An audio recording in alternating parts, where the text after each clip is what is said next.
As federações partidárias prometem ser a grande novidade das eleições de 2022. Mas que impactos isso pode ter na vida dos eleitores e das eleitoras nas próximas eleições? O que muda na organização política brasileira? Sobre essas questões eu vou conversar agora com a professora e cientista política da Fundação Getúlio Vargas, Graziela Testa. Graziela, bem-vinda ao programa Cidadania. Obrigado por aceitar o nosso convite. Muito obrigada, Marcelo. Eu que agradeço. Uma alegria estar aqui. Vamos lá. Primeira pergunta inescapável. O que são as federações partidárias? Bom, as federações partidárias são um relacionamento um pouco mais profundo e mais programático entre os partidos políticos. Então, é impossível não pensar nas antigas coligações quando a gente fala das federações. E eu gosto de fazer uma comparação de que as federações seriam como um noivado, né? Um noivado à moda antiga, que tem um período longo de duração, todos se envolvem no processo, as regras são conhecidas e são iguais para todos, enquanto que as coligações seriam mais algo como uma ficada de carnaval, assim, né? Porque não só as coligações não tinham um elemento de compromisso, como elas tinham data para acabar, né? O que é típico do carnaval. Porque logo após as eleições, raramente alguma dessas coligações continuavam durante o período da legislatura. Então, a ideia é a gente criar um relacionamento um pouco mais estável entre esses partidos para dar mais segurança para o eleitor, que escolheu o partido porque tinha uma visão ideológica determinada. E, no caso, então, essa nova forma, eu vou aproveitar essa analogia que você fez com a ideia do noivado. Seria um pré-casamento, né? A gente está tratando aqui de uma situação em que o nosso país, a gente tem 32 partidos políticos. Eu vi hoje no site do TSE, estão registrados 32 partidos políticos. Não é fácil imaginar que existem 32 orientações, correntes políticas diferentes, né? A gente fala normalmente em centro, esquerda, direita. Há quem diga que a direita e a esquerda não existe, mas, enfim, é bem fácil a gente ter algumas orientações políticas, programas econômicos mais parecidos, às vezes mais voltado para o social, às vezes mais voltado para o mercado, e não tem essa pluralidade toda, embora a pluralidade seja uma qualidade boa para a política, mas não dessa forma.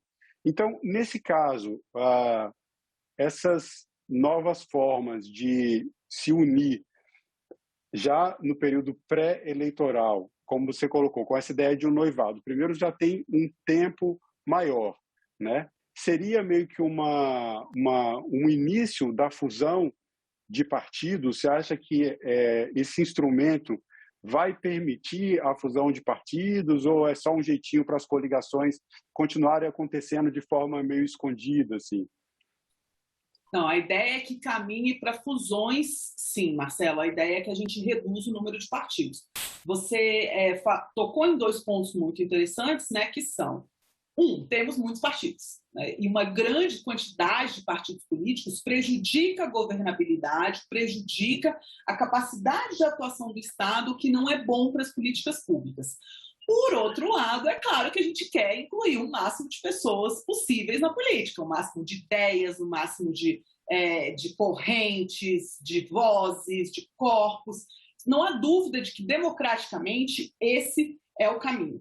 A questão é que a gente teve, durante um longo período no Brasil, uma regra para a fundação de partido político que era muito frouxa, né, que permitiu a criação desse grande número de partidos. Depois, essa regra restringiu bastante, tanto é que há muito tempo a gente não tem um partido novo sendo criado. Hoje em dia, a regra é quase, não diria impossível, mas é muito difícil conseguir criar uma nova agremiação hoje. Mas a gente fica com esses 32 partidos, que não é função do judiciário de ninguém falar, olha, esses são ideológicos e esses não são. Vamos ficar só com os ideológicos porque eles representam alguém. A gente não pode fazer isso. Então, a ideia é construir caminhos para que essas demandas sejam canalizadas pelos partidos, mas que não sejam tantos partidos, né? Que dentro dos partidos haja diferentes tipos de demandas e que elas sejam canalizadas. Então, para seguir esse caminho de diminuir o número de partidos e procurar fazer com que essas demandas venham por meio dos partidos que já existem, a primeira regra que foi estabelecida em 2017 foi a regra da cláusula de desempenho, que foi a regra que passou a estabelecer que se o partido não tivesse uma representação mínima na Câmara dos Deputados, ele não teria, então, o recurso que lhe é conferido pela lei, enfim, né, o fundo partidário, o fundo eleitoral, todo esse financiamento por parte do Estado. E a gente mexe em dinheiro, muitas vezes é muito importante. Não há representação sem essa dimensão da representação, que é realmente a possibilidade de investir na campanha. Então, esse primeiro passo foi super importante. Só que agora a gente tem esses grupos que estão organizados em forma de partidos e que gostariam de continuar, enfim, fazendo seu trabalho representativo, e a solução que se encontrou melhor do que as antigas coligações foi a das federações. E a ideia é que elas sejam um caminho, né? O noivado ele tem sempre um objetivo, né? Um caminho para que hajam fusões e que essas fusões, sobretudo, talvez esse seja o ponto mais importante, elas sejam programáticas, elas façam sentido do ponto de vista ideológico e, portanto, elas informem bem o eleitor. E quais os mecanismos que a lei... Porque a gente tem uma lei, né? A Lei 14.280, para quem quiser pesquisar, as regras estão dispostas nessa lei. Existe também uma resolução do Tribunal Superior Eleitoral que estabelecem as normas básicas para o funcionamento dessas federações partidárias. Quais são os mecanismos para que essa fusão, para que esse noivado seja um noivado sério, né? Para que não seja um noivado de fachada, porque senão a gente estaria voltando para o velho caminho, e a ideia é aprimorar o sistema político. Quais são esses mecanismos? Eu acho que tem dois mecanismos, tem duas questões que são as mais fundamentais, que diferenciam as federações da coligação. Não dá para falar que é a mesma coisa. O primeiro deles é o período do tempo, né? Então, a federação ela precisa se manter pelo período mínimo de 4 anos. Então, você ligou o período eleitoral com o período parlamentar, com o período de legislatura. Não tem mais essa de acabou as eleições, beijinho, beijinho, tchau, tchau. Esse partido vai continuar, esses 2 ou mais partidos vão continuar tendo que atuar em conjunto durante a legislatura, tá? Então, esse período mínimo já é uma novidade e já faz muita diferença. O segundo elemento talvez seja o mais importante para se falar nessa aliança tender a ser mais programática, que é ele precisar ser nacional, precisa ser no nível da federação, por isso as federações partidárias. Eu ouso dizer que até hoje a gente tinha, ainda que os nossos partidos políticos formalmente sejam nacionais, os partidos funcionam a nível estadual e a nível local de uma forma quase como se fosse um partido estadual, né? Há lugares do mundo onde existe partido estadual, onde existe partidos que não são de nível nacional. E as coligações, elas funcionavam muito assim. A gente via coligações. Um partido que era coligado na Paraíba era inimigo político no Mato Grosso, e assim por diante. Então, você não tinha o que dizer de um partido político do ponto de vista ideológico. Me fala aí o que esse partido é em qualquer lugar do território nacional. Era muito difícil identificar. Por que agora as federações têm esse elemento de precisarem ser nacionais? A gente dá um passo no sentido de tornar essas alianças programáticas e ideológicas, né? Quer dizer, para um partido se federar com um outro partido que tem uma distância ideológica significativa dele, é muito custoso, porque isso vai precisar funcionar e vai precisar ter acordo no território nacional inteiro. É mais difícil que isso aconteça. Então, mais uma vez, a gente está tentando canalizar as demandas por meio de um número menor de agremiações para manter a governabilidade. Em 2022, a gente tem as eleições gerais, né? Então, as eleições têm esse caráter mais nacional, né? Além, claro, da escolha também dos parlamentos estaduais, né? Os eleitores e eleitoras vão escolher também deputados estaduais ou deputadas e, no caso do Distrito Federal, os distritais. Mas daqui a 2 anos a gente tem as eleições municipais. Então, essas federações, uma vez formadas agora em 2022, nas eleições municipais, elas seguem as mesmas regras. Perfeitamente. Essas federações que serão formadas agora, né, até maio, agora que deu uma prorrogadinha nesse prazo, até maio elas precisam se manter para as próximas eleições. E aí tudo depende da regra não ser mudada no meio do caminho também, né, Marcelo? A gente está falando aqui considerando que tudo vai permanecer como está até agora, porque a gente sabe que isso vai ser um ponto de conflito e provavelmente essa regra vai ser questionada, sobretudo quando chegar as próximas eleições de nível local, vai ser um pouco diferente, mas a ideia é que sim, que haja uma manutenção desses mesmos grupos. A norma, né, a lei combinada com a norma do TSE, fala em 2 ciclos eleitorais, mas ficou uma abertura aí, porque 2 ciclos eleitorais de eleições gerais, eleições majoritárias, ou conta um ciclo agora em 2022 e outra na próxima eleição, que vai ser a municipal, como prazo para que comecem a se desfazer essas federações partidárias. Você acha que isso pode dar alguma instabilidade a esse novo instituto político? Poder pode. Eu acho que toda regra que é conflituosa, ela precisa ser muito clara, porque senão ela vai ser questionada e existe uma grande chance de judicialização. De todo modo, eu acredito que essa norma ela tem uma fundamentação muito clara, né? Então, por mais que ela seja judicializada, isso precise de ser decidido depois, se mantendo a motivação dela, vai ser julgado de uma forma que contribua para diminuir o número de partidos e manter a representação, que é o foco e que é o objetivo do legislador, né? Eu tenho ouvido falar como 2 ciclos, sobretudo dos partidos, né? Como os partidos estão se organizando, como 2 ciclos de 2 em 2 anos, né? Então 4 anos. De todo modo, mesmo que seja 4 anos, que é o mínimo nessa dúvida de interpretação que você colocou, já é um salto muito grande para o que a gente já foi.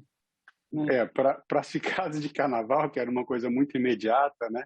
E eu acho boa, até eu vou fazer um parênteses aqui, essa sua comparação, porque tem sido feitas muitas campanhas para convocar os adolescentes, os jovens, as pessoas que estão começando agora a ter na primeira oportunidade de participar do pleito eleitoral. Então, eu incentivo também os nossos adolescentes que já podem votar, que tirem o título de eleitor. É fácil, você faz isso direto na internet e participe da vida política, né? Participe com o voto, participe com a sua opinião. O voto é uma opinião, o voto é uma forma de ajudar nas decisões do país.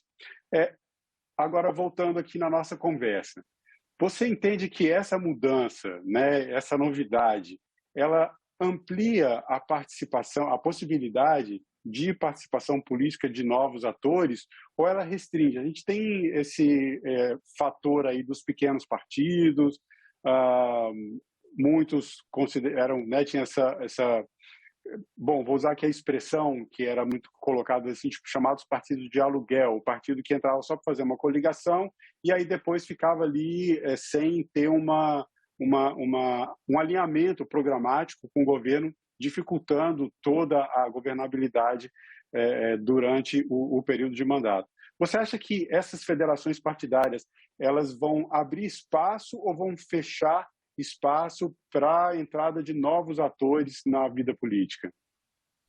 Bom, é uma boa pergunta, Marcelo. Eu acho que o objetivo da norma não é esse. O objetivo principal é da governabilidade, mas a governabilidade sem deixar de fora a representação de grupos menores.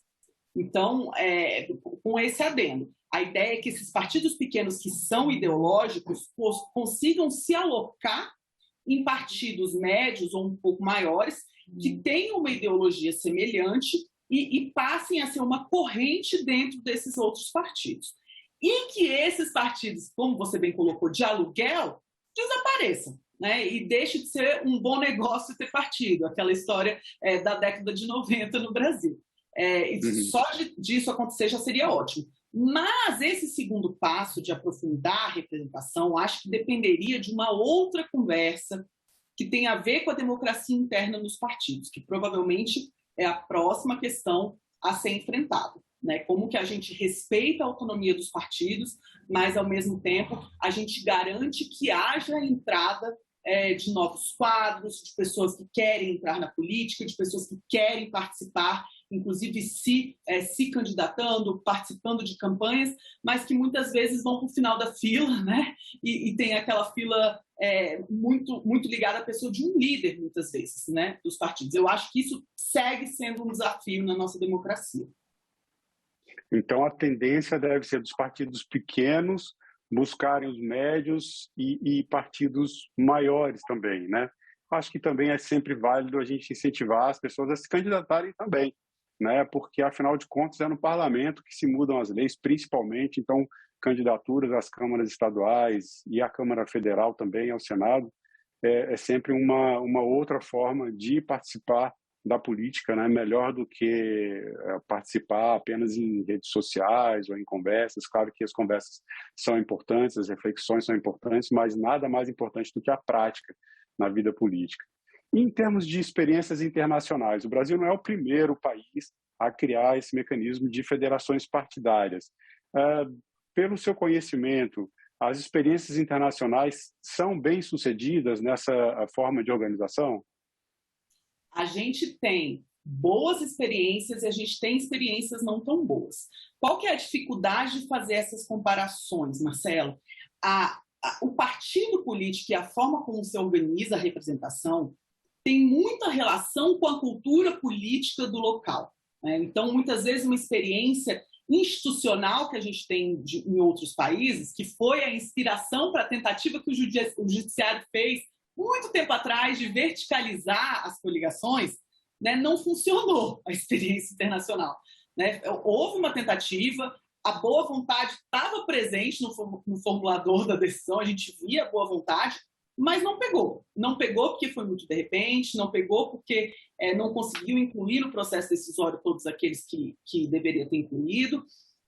Eu acho que a referência boa é a gente ver mesmo o processo decisório, né? Boas regras são regras que têm participação na sua formulação, né? A tendência é que elas sejam cumpridas ou que elas sejam observadas por um maior número de atores. E a gente teve um processo decisório que resultou nas federações que foi muito longo, né? O debate sobre reforma política, quem é cientista político brinca, né, que todo ano ímpar tem reforma política. Vocês da TV Senado devem ter até lá no calendário separado, né?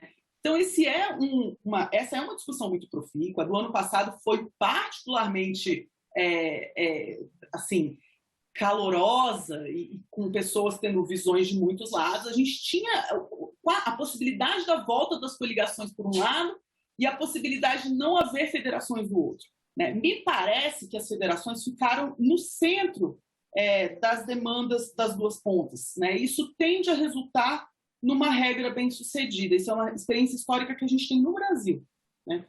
Então, é uma expectativa. A gente nunca sabe o que vai ser de uma regra, na verdade, né? Os institucionalistas falam que definir as regras do jogo não é definir como se vai jogar, né? Quando alguém foi lá e definiu as regras do futebol, provavelmente não tinha pensado na possibilidade de alguém fazer gol de bicicleta, né? Isso só aconteceu quando as pessoas começaram a jogar. E a gente vai ver como as pessoas vão jogar essa regra nova das federações. Agora, as expectativas são boas, o processo decisório foi positivo, mas sempre é preciso fiscalização da população, né? Essa cidadania ativa de estar em cima e estar verificando como que isso está funcionando na sua região, no seu município. E como é que fica a questão da autonomia dos partidos? Você tocou nesse ponto também na sua resposta. Você entende que pelas regras, pela forma como foi organizada, pelo menos essa primeira experiência, estão mantidas as autonomias de cada um dos partidos e até que ponto isso é bom, né? Como é que vai funcionar dentro da federação? Uma vez que os partidos se juntem, como é que fica esse aspecto, né, da autonomia de cada um em relação às suas linhas programáticas, às suas linhas de ação? E aí, entrando um pouco mais fundo, no caso das votações de matérias no Congresso Nacional, por exemplo, uma federação ela vota em bloco, aqueles parlamentares rebeldes que às vezes votam contra uma orientação de bancada, eles podem ser sancionados pela federação ou é cada partido que vai atuar coordenando ali os seus representantes? É uma ótima pergunta, Marcelo. Eu não sei se tem resposta para essa pergunta ainda.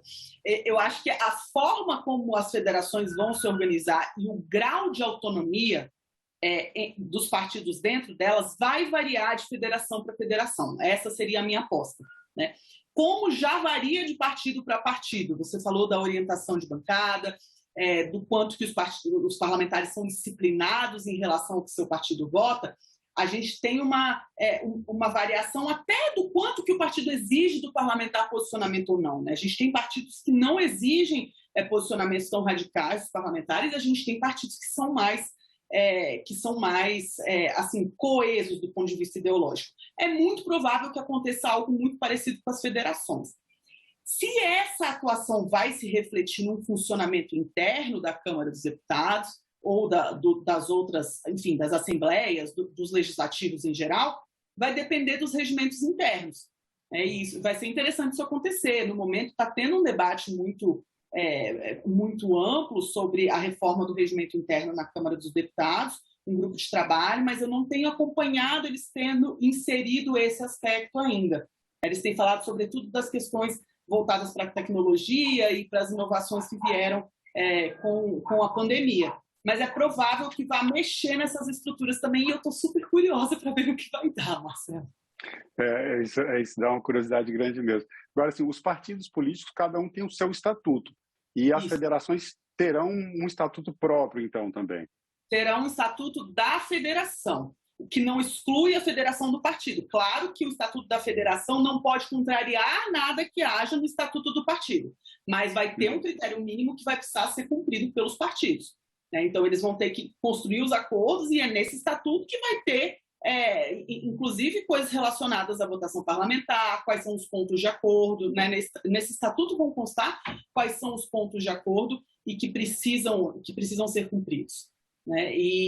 Bom, a gente espera que eles sejam construídos democraticamente, a despeito da gente ter o mais comum vão ser federações de partidos médios ou grandes com partidos menores, muito provavelmente. Então, a gente espera que haja voz e a possibilidade de participação de fato e proporcional desses diferentes partidos.